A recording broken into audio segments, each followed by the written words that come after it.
என்னடா எங்கனையோ வந்து படுத்து கிடக்கேன்னு பார்க்கிங்களாங்க. எங்கேயோ வந்து படுக்கலைங்க.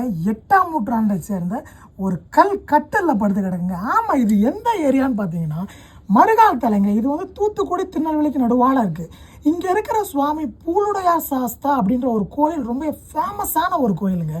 அந்த கோயிலுக்கு பக்கத்தில் இந்த ஒரு படுக்கை இருக்குது. என்னடா படுக்கை அப்படின்றேன்னு யோசிக்கிறீங்களாங்க.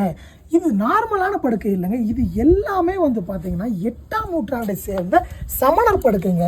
இங்கே தான் வந்து 8ஆம் நூற்றாண்டை சேர்ந்த சமணர்கள்லாம் வந்து பார்த்திங்கன்னா தவம் பண்ணி இருந்தாங்கன்ட்டு ஒரு செய்தி இருக்குங்க.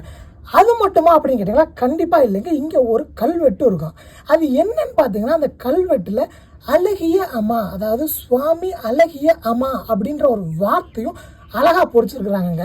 அது மட்டும் இல்லாமல் இங்கே இருக்கிற கல் வடிவங்கள் எல்லாம் பார்த்தீங்கன்னா அந்த காலத்தில் விளையாண்ட ஆட்டக்காய்கள், பகடைக்காய்கள் அப்படின்ற மாதிரி பலவிதமான விளையாட்டுக்களை இந்த கல்வெட்டிலே செதுக்கியிருக்கிறாங்க. அங்கன சின்ன சின்ன துளைகள்லாம் இருக்குது. அது வழியாக பார்த்தீங்கன்னா நீர் வந்து வடியுது. இங்கே நமக்கு இங்கே வெளியில் பார்த்தீங்கன்னா அப்படியே வெளியே ஃபோக்கஸ் பண்ணுங்கள். இங்கே வெளியில் பார்த்தீங்கன்னா வெயில் சும்மா பல்ல காட்டிட்டு பக்காவாக அடிக்குது. ஆனால் இங்கே நான் படுத்து கிடக்க எனக்கு ஏசியை விட சுகமான ஒரு குழுன்னு இருக்குங்க. சும்மா வேறு லெவலாக இருக்குங்க. இந்த மாதிரி இடங்களுக்கெல்லாம் ஏன் வர, இதெல்லாம் என்ன அப்படின்ற மாதிரி யோசிக்கலாம்.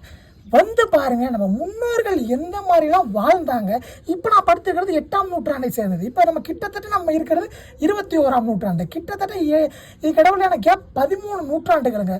13 நூற்றாண்டுகளுக்கு அப்புறம் நான் வந்து 8ஆம் நூற்றாண்டில் வந்து நம்ம முன்னோர்களோட இடத்துல வந்து இங்கே படுத்திருக்கிறத நினச்சா ரொம்ப சந்தோஷமாக இருக்குது.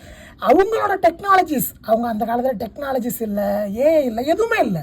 ஆனால் அவங்களுக்கு தெரிஞ்சிருக்கு இப்போ உள்ள ஏசி மாதிரி அந்த காலத்தில் மலை குகையை குடைஞ்சி ஒரு படுக்கையை ரெடி பண்ணி எவ்வளோ வெயில் அடித்தாலும் நீங்கள் ஜில்லுன்னு இருப்படான்ற மாதிரி ஒரு படுக்கையை ரெடி பண்ணி போயிருக்காங்க. இங்கே வந்து பார்த்தீங்கன்னா நமக்கு ரொம்பவே சந்தோஷம், ரொம்ப ஒரு மன நிறைவாக இந்த வீடியோவை நான் சொல்கிறேன். நான் வந்து இது வரைக்கும் நிறையா ஃபுட் விளாக் பண்ணியிருக்கேன், ஃபுட் ரிவ்யூ கொடுத்துருக்கேன். ஆனால் ஃபஸ்ட் டைம் நம்மளோட முன்னோர்களை பற்றி அவங்க வாழ்ந்த இடத்துக்கே வந்து சொல்கிறது எனக்கு ரொம்ப பெருமையாக இருக்குது. Wonderful memory for me. Awesome, fantastic. Thank you.